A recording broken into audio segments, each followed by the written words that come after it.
Jane Obasonko, and this is QTV News coming to you live from our studios on Kairaba Avenue. Thanks for joining us. And now here are the main news headlines. The constitutional amendment bill seeking reservation of a specific number of parliamentary seats for women and persons with disability has failed to pass its second reading due to less than three-quarters of National Assembly members being in attendance.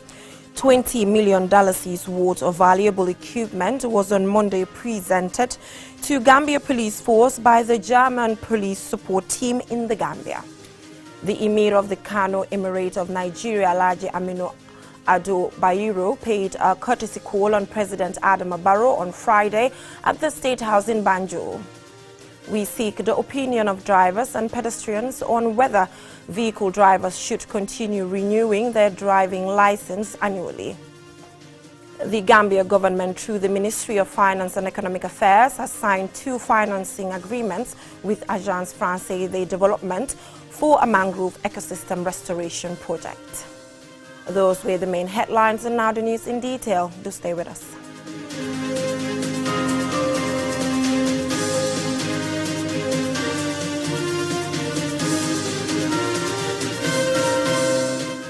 Thank you for joining us, and I am Jane Obasonko. You're watching QTV News.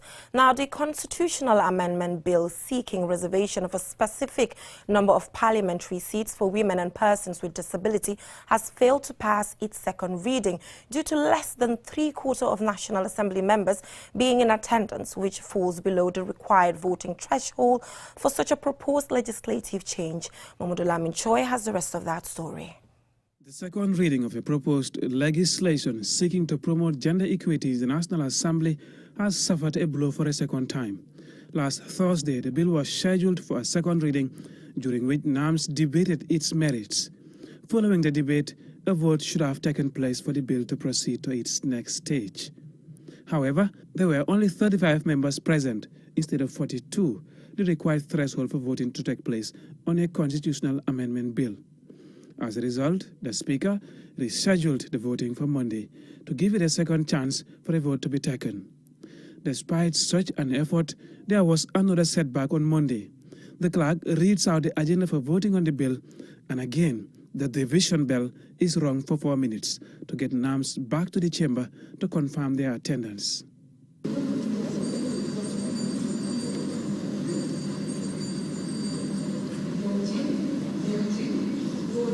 When the allocated time to call for a quorum for voting elapsed and the counting of NAMS present concluded, the Speaker announces the result, which is lower than the previous number.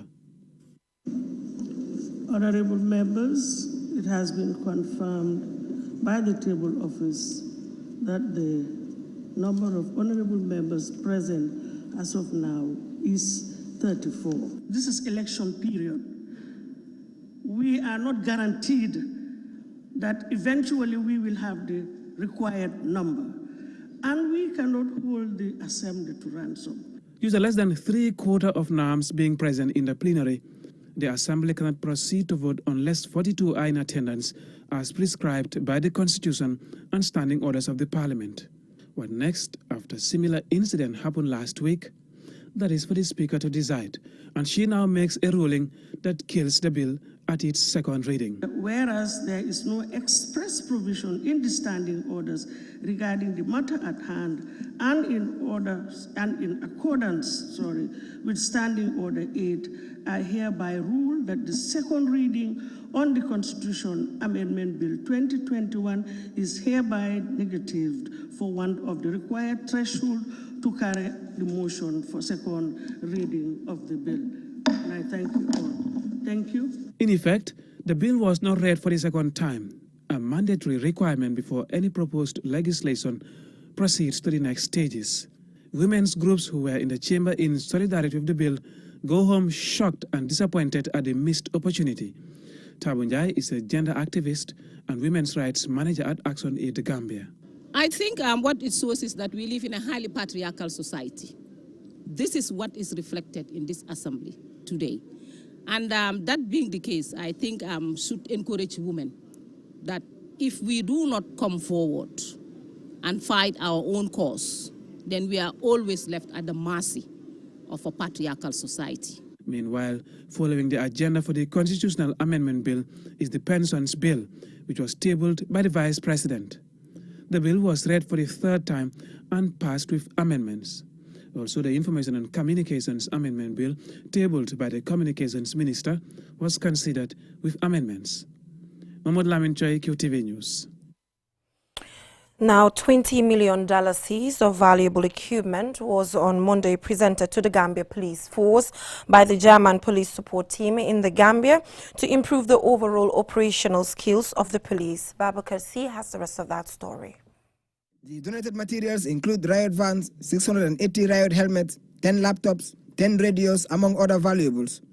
Since the commencement of the collaboration between the two countries, more than 700 officers have undergone various capacity building training, and the force have been supported with riot gear, drones, and forensic equipment, among others. Ibrahim Abba, the Assistant Inspector General of Police for Administration, said the collaboration, which started 2 years ago, has hugely benefited our police force. We hope that the cooperation and collaboration between the Gambia Police Force and the German Police Support Team will continue to grow and become even better and stronger. Madame Gabriela Bona, chargé d'affaires, said the German government will continue to collaborate with the Gambia in many areas, with security being a key sector. A lot has already been done. Since 2017, Gambia has been undergoing a transition to democracy and the rule of law. The presidential election in December last year has been peaceful and fair.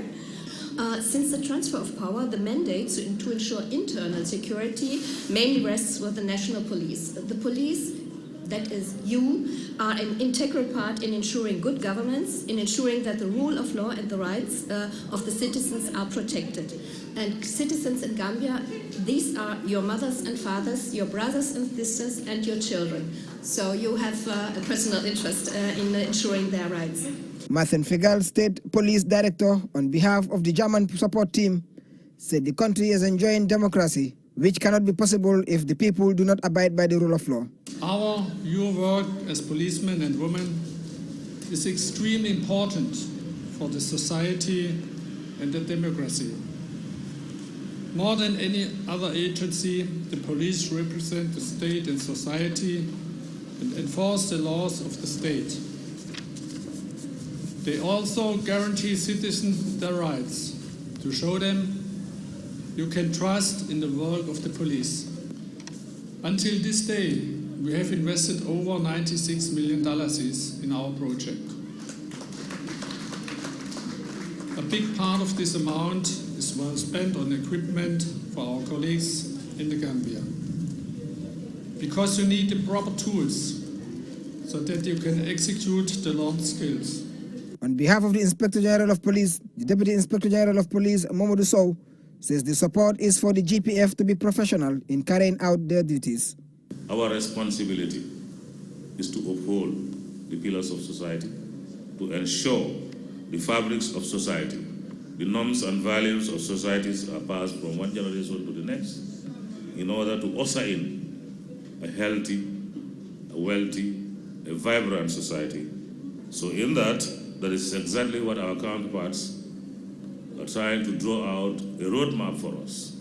And interestingly enough, we've been on that bandwagon. And so it is always easy for them to give us their services, to give us their know-how, because there is the willingness from our own side to ensure what is required is achieved. Gorseka, Special Advisor to the Minister of Interior, also spoke on behalf of the Interior Minister and thanked the German partners for the donation.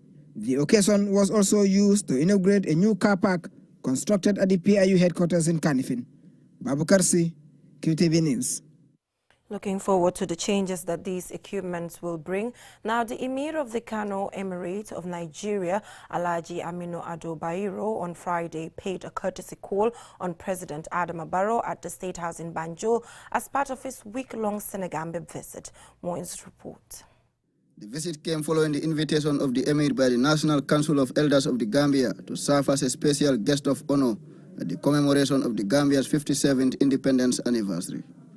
The meeting at State House gave the Emir and his entourage the opportunity to discuss with members of the Gambian business community ways to strengthen commercial ties between Nigeria and the Gambia, especially Kano, which is in the northern part of Nigeria.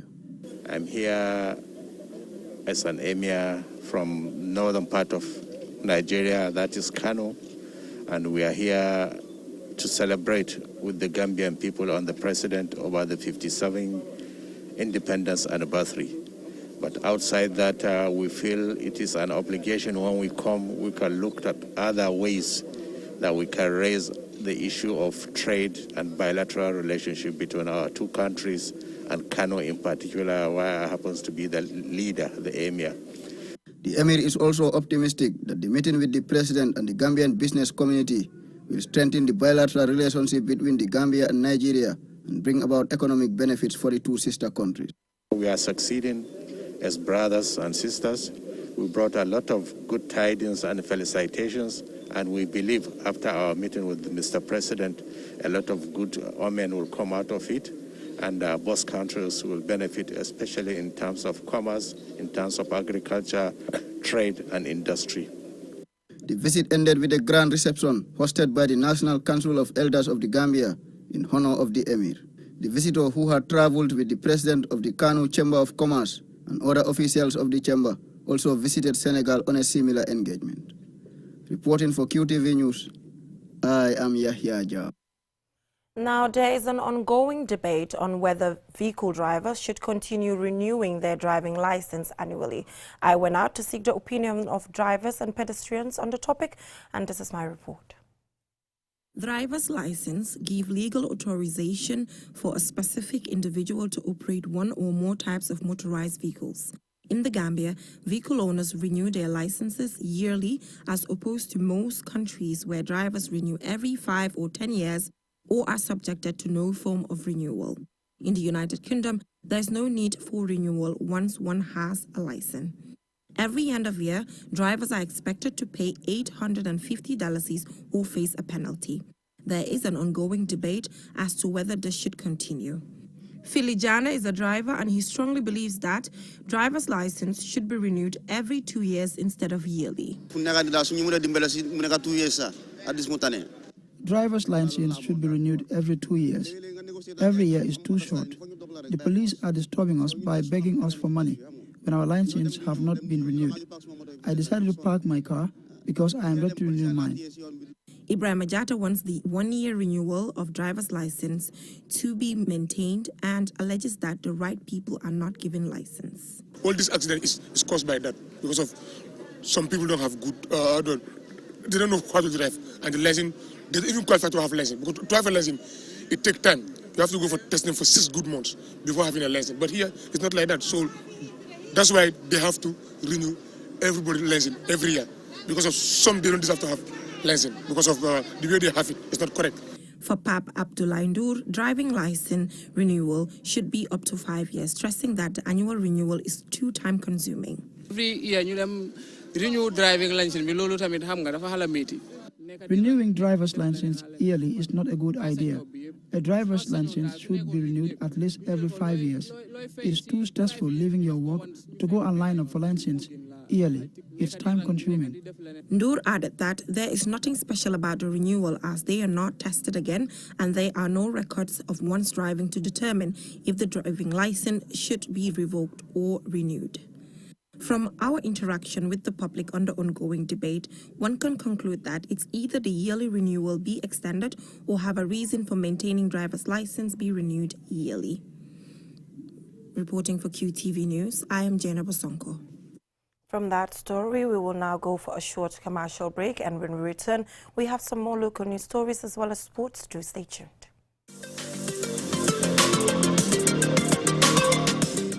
Accessibility. No fees, no textbooks are charged. They don't pay examination fees anymore. Do we have trained career developers? There used to be a lot of hidden costs. They should not ask them to pay for anything to register. And if it happens, they must let the ministry know. Where you have girls that are dropping out because of teenage pregnancy, girls dropping out because of early marriage, those are no longer issues. We would not know about homes that are broken.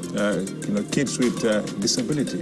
We're not leaving anyone behind. The qualified teachers for the schools. We are training teachers, technical. Private schools. We didn't have the ability, the resources. Teachers were on a strike. The COVID allowance is not a welfare fund that you can give to anybody and everybody. The teachers were there.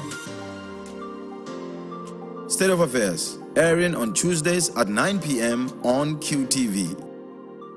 QMoney, the biggest mobile money service in the Gambia, has taken mobile banking to the next level. Now, you can link your QMoney wallet with your bank account. Yes, link your Ajib or EcoBank accounts with your QMoney wallet and get instant access to your cash anytime. No need to queue at the bank anymore. Transfer funds from your bank account to your wallet or your wallet to your bank account using QMoney Bank Link is the fastest, most secure and convenient way to transfer funds between your wallet and bank account. For more information, call our customer care on 133. QMoney, Sunyu Kalpe. Terms and conditions apply.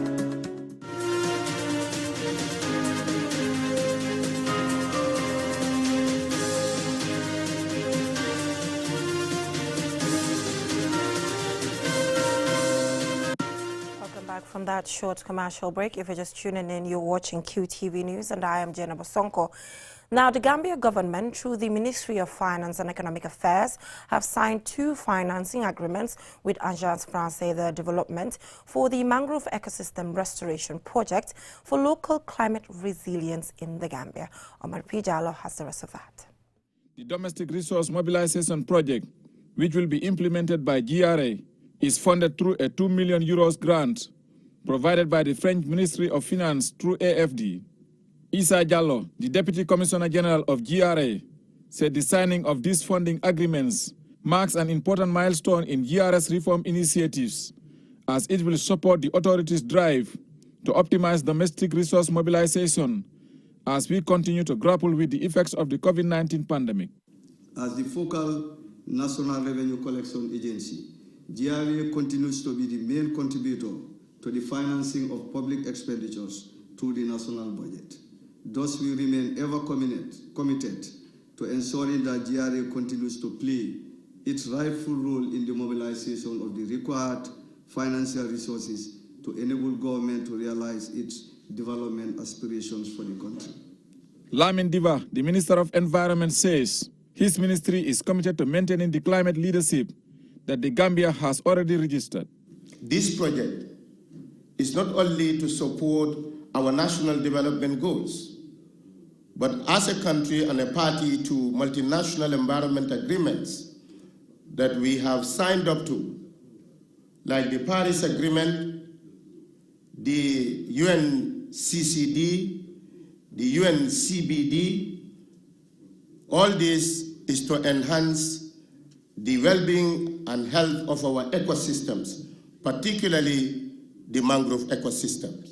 Philippe Layot, the French ambassador to the Gambia based in Senegal, said the agreement is in line with the Gambia government strategy to optimize the mobilization of domestic resources through capacity building by promoting tax compliance and making better use of information and communication technologies in the tax and custom fields.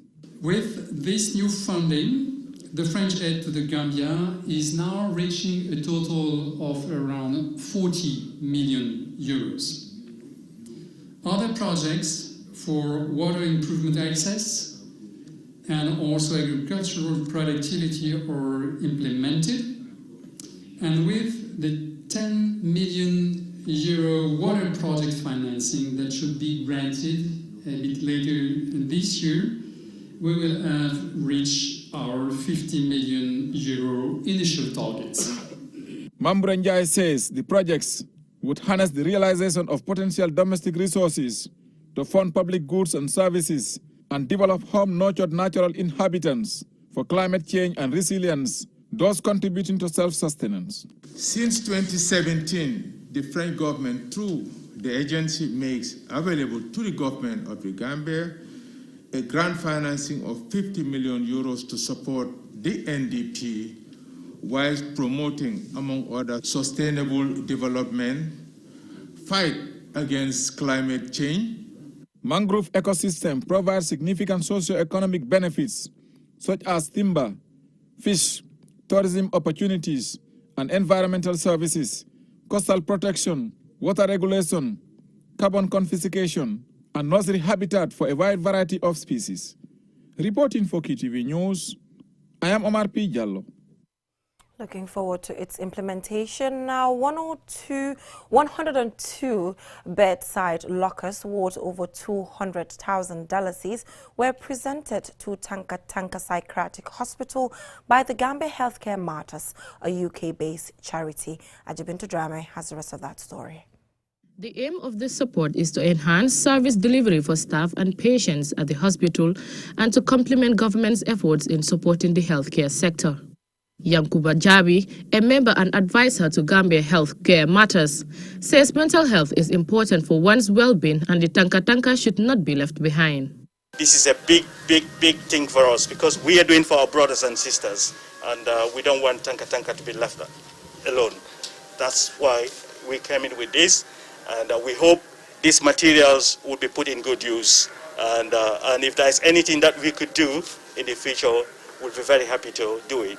Omar Bojang, the matron at Tanka Tanka Psychiatric Unit, says he is grateful for yet another wonderful gesture from Gambia Healthcare Matters. The good thing about this group is they listen to us. We've been working with them for a while now.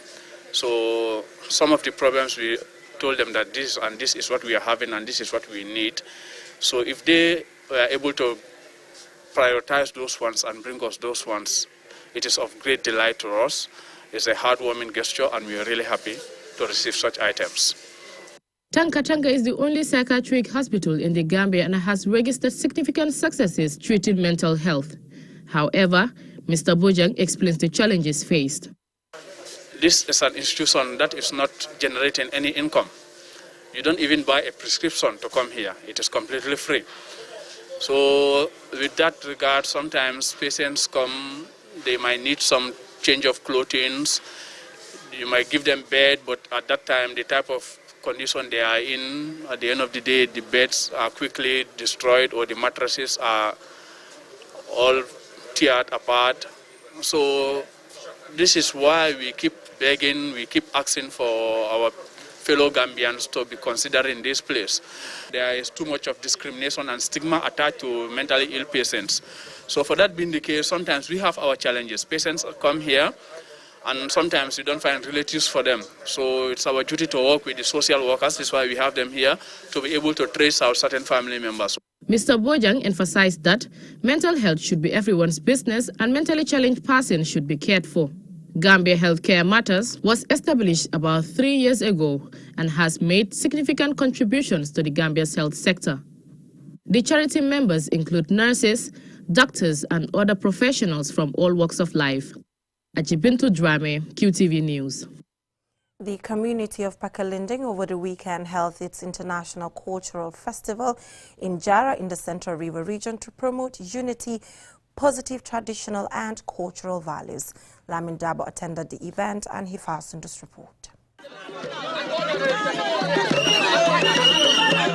According to the organizing committee, this cultural festival was initially planned to take place in 2020. But was postponed due to the coronavirus pandemic. Halima Nene Sidi Jaite, a member of the organizing committee, explains some of the steps taken for a successful implementation of the festival. This year too, we talked about it, both from the diaspora and the local committee in Pakali and the Combos. We started 3 months ago. We worked on it with a lot of challenges for the first time. But as you know, culture, especially in Pakalinding, when you talk about Pakalinding, this is the root of culture, especially in Jara. So we worked so hard for the past 3 months. As you can see today, it is very successful. You've seen the Barawulo, that is the unique culture of Pakalinding, where men take knives and cut themselves. They are not Nyominkas for that matter. If it happens to the Nyominkas, that's a done deal. So you've seen how we do the Manyo Bito too, that's the wedding.